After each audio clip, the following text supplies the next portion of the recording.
Bonjour, je m'appelle Soupraï Hervé, je suis cheminot à la SNCF, mécano, conducteur au dépôt de Pontoise dans le Val d'Oise. Et par mon militantisme, j'ai la chance de connaître Jean-Michel Ruiz qui est avec nous et avec qui on va parler, qui est élu à la région, au conseil régional, de l'opposition avec le groupe Front de Gauche et qui est aussi sur la liste de Clémentine Autain pour les prochaines élections. Et on va parler de tout ce qui nous inquiète, nous, cheminots de la SNCF, mais aussi des collègues de la RATP et aussi des usagers, parce que ça impacte forcément les usagers. Alors Jean-Michel, on va rentrer directement dans le vif du sujet.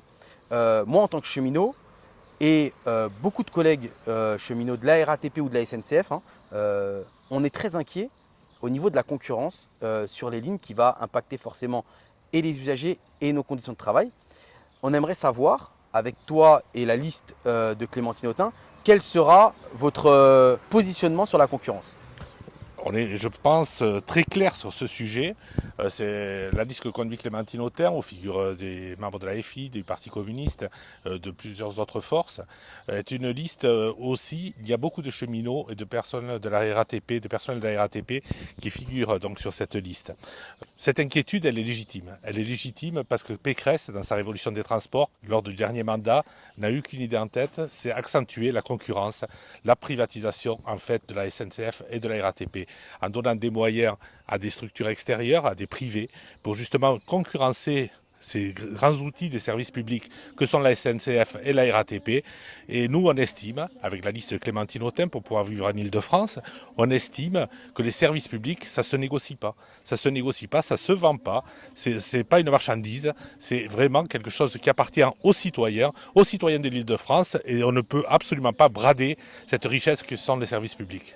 D'accord, donc très clairement pour vous, et bon je le sais mais parce que j'ai vu le programme, très clairement vous êtes contre la concurrence, vous stopperez la concurrence. On stoppera la concurrence. On s'est battu avec tous mes camarades et amis du groupe Front de Gauche pendant tout ce mandat pour éviter justement que Pécresse puisse librement et sans opposition brader cette richesse, comme je l'ai dit tout à l'heure, que sont la SNCF et la RATP. Non, parce qu'on a des collègues quand même qui sont les collègues de Paris S au niveau du T4 qui seront les premiers à impacter.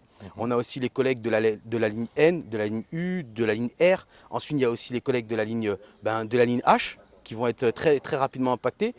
Donc voilà, au moins on est clair sur le sujet. Si vous gérez la région, vous serez opposé à ça. Bien entendu, bien entendu. Et ça, tu me connais, Hervé. Si je le dis, c'est une Ouais, non, mais réalité. On a vu que la bataille, nous on s'est déjà battu. Quand Pécresse a décidé d'offrir le T9 à Keolis, nous on s'est battu contre ça. Et on voit d'ailleurs que les ravages que ça fait depuis que Keolis gère cette ligne T9, on voit qu'il y a de plus en plus de problèmes sur les lignes, que les voyageurs ne sont absolument pas informés, que les agents sont entre guillemets maltraités, c'est-à-dire en des conditions de travail qui se dégradent. alors il y a une autre inquiétude des cheminots, mais aussi qui impacte directement les usagers, c'est le manque de personnel, parce qu'ils ont supprimé beaucoup de postes. Il n'y a plus personne dans les gares, mais tu vas un peu nous en parler, je pense que tu connais un peu surtout où tu habites.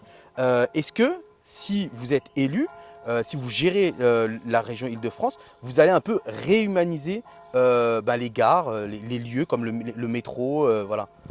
Mais tu fais bien de parler de ça. Tu sais que c'est un problème que je connais bien, comme toi d'ailleurs, puisqu'on habite dans des communes, on va dire de grande couronne, éloignées, ou dans les gares. Moi, je suis conseiller municipal à Mériel. Là, on est devant la gare de Presles. C'est la même logique, c'est-à-dire il n'y a absolument plus personne dans ces gares. Ouais. On veut acheter un ticket, c'est complètement déshumanisé. C'est-à-dire on va à une machine directement. On a une question, on se pose une question, on n'a personne derrière le guichet à qui poser une question. Il y a un problème de sécurité qui se pose sur le quai, il n'y a personne. Ouais. C'est-à-dire, quand je parle de problème de sécurité, ça peut être aussi bien des questions, mais aussi un malaise. Ouais. Il n'y a personne dans ces gares-là. C'est pour moi quelque chose de dramatique. La déshumanisation, justement, de ces gares, c'est pareil d'ailleurs pour beaucoup de services publics, on en parlait pour la Poste et d'autres endroits. Je crois que c'est essentiel, justement, de donner de la force, puisque la région peut le faire, donner de la force, justement, en donnant de l'humain, en tout cas, l'humain c'est essentiel. Bien entendu, je sais que certains comme Pécresse disent qu'il vaut mieux la régularité que la sécurité. Moi, pense, comme je pense Beaucoup de cheminots. comme beaucoup de cheminots, que la sécurité c'est une réalité, un besoin. On ne va pas attendre qu'il y ait un accident, un problème, pour taper d'ailleurs sur le cheminot présent à ce moment-là. On ne va pas attendre ça pour dire qu'il y a un problème. Le problème, il est là aujourd'hui, manque de moyens humains, et là le gouvernement est aussi très largement responsable, mais au niveau régional, on a des interventions et des possibilités de bouger là-dessus. Toi qui es élu de l'opposition, pour les collègues et pour les personnes qui ne savent pas vraiment, peut-être qu'on pourrait croire, comme tu sièges au conseil régional, tu as accompagné la politique de Pécresse. Est-ce que tu peux nous dire, est-ce que tu peux expliquer, toi, ton rôle en tant que groupe d'opposition? Oui, alors bien entendu, on sait que l'image de l'élu est discréditée et c'est pas toujours, c'est parfois aussi de la faute des élus si Ouais. cette image est mal vue. Moi, je pense que justement, on a joué notre rôle d'opposition. Il faut quand même savoir que notre groupe, on était 9 sur 209. Ah oui. Donc, il faut voir quand même les difficultés qu'on avait. Ouais. Et pourtant, on est le groupe qui a porté le plus d'amendements au texte que proposait Pécresse, qui justement s'est battu le plus fortement contre elle et contre ses politiques ultralibérales.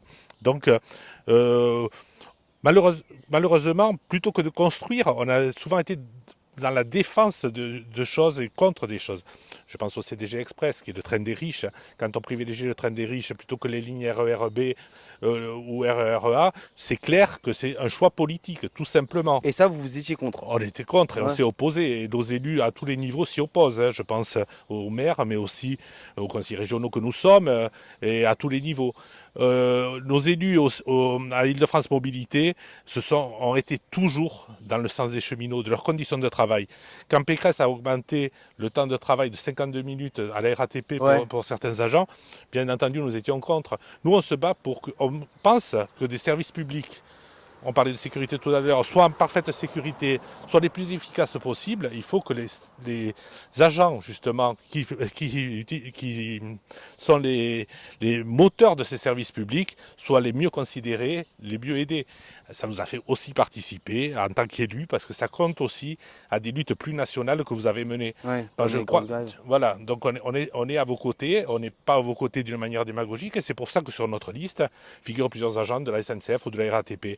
Parce que beaucoup d'entre vous savent que sur nous on peut compter, puisque nous, le service public, on l'a au cœur, quoi. Ouais, non, mais ça, j'ai pas de. On va pas se mentir, on se connaît. Tu m'as toujours soutenu dans les grèves que j'ai fait, dans les mouvements sociaux qu'on a pu voir. Tu as toujours été là, donc ça, j'ai aucun problème pour ça. Tu as toujours soutenu. Alors là, pour les dernières questions, c'est pas vraiment pour les cheminots, mais c'est en rapport quand même parce que il y a les parkings relais qui fleurissent un peu partout dans les gares d'Île-de-France et on voit qu'ils sont de plus en plus. Alors heureusement, on a de la chance encore, comme à Mériel ou ici à Presles, on a des parkings relais qui ne sont pas payants. Mais vous avez décidé dans votre programme de mettre que vous allez généraliser les parkings relais et que vous allez les rendre tous gratuits. Vous voulez les rendre gratuits. Oui, on trouve que c'est important. On entend beaucoup parler d'écologie. Quoi de plus écologique que de prendre les transports en commun, que de prendre le train en particulier, Ouais. pour se rendre à Paris ou sur son lieu de travail. Ouais. Si le parking est payant, évidemment, ça pose des problèmes. sûr. Évidemment, on se trouve dans une situation où on va réfléchir avant de faire. On va se dire, est-ce que ça vaut pas mieux Le coup d'y coup aller d'y aller directement. directement en voiture. Donc, nous, on est pour généraliser ça. Et pour affiner un peu cette proposition, Ouais. je pense que j'en parlerai aussi à mes collègues candidats. Moi, je vois sur Mériel, par exemple, mais ça peut être le cas dans beaucoup d'endroits. On veut favoriser aussi en interne les navettes gratuites dans la ville qui amènent à la gare. Ah ouais. Ça permettrait, on pense, des navettes municipales gratuites qui permettraient d'amener les gens à la gare. Et comme ça, il y aurait beaucoup moins de déplacements. Ça serait un seul véhicule qui se déplace. Et en même temps, ça laisserait des places parce qu'on voit souvent que les parkings, Ils sont blindés, ouais. surtout quand ils sont gratuits. Ouais. Donc le problème se pose réellement et je pense que c'est quelque chose sur lequel il faut bouger. Et je voulais insister aussi par rapport à toute la discussion que nous avons eue. On parlait de concurrence, on parlait de privatisation. Attention, moi je le dis aux usagers aussi. Là je m'adresse à toi qui est cheminot, mais Les usagers. aux usagers quoi. Attention, la concurrence c'est moins de sécurité, mais c'est aussi un déraillement des prix et des tarifs. Donc il faut vraiment se battre contre cette concurrence, puisque la concurrence c'est quoi? C'est du dumping social pour vous les agents, entre vous, quoi. Alors c'est bien qu'on en parle parce qu'en fait, on leur vend on leur fait croire que ce sera des autres trains, que ce sera des autres conducteurs. en fait, ce sera juste des étiquettes enlevées et que ce sera les mêmes conducteurs, ce sera les mêmes trains, ce sera les mêmes voies. Donc oui, c'est important de... Et peut-être des conducteurs plus fatigués, Ouais, moins aidés, moins payés, peut-être moins de conducteurs, Ouais. c'est même sûr, Oui, c'est même sûr. Ouais. et des tarifs plus élevés. Donc moi je crois que l'intérêt, on a un intérêt commun, les usagers, les cheminots, les agents de la RATP, notre intérêt est commun, notre bataille est commune. Notre bataille, c'est celle pour le service public qui est un bien commun à tous. Bah, écoute, on s'arrête là. Hein. Ok, On s'arrête là, merci c'est très Hervé. bien, merci.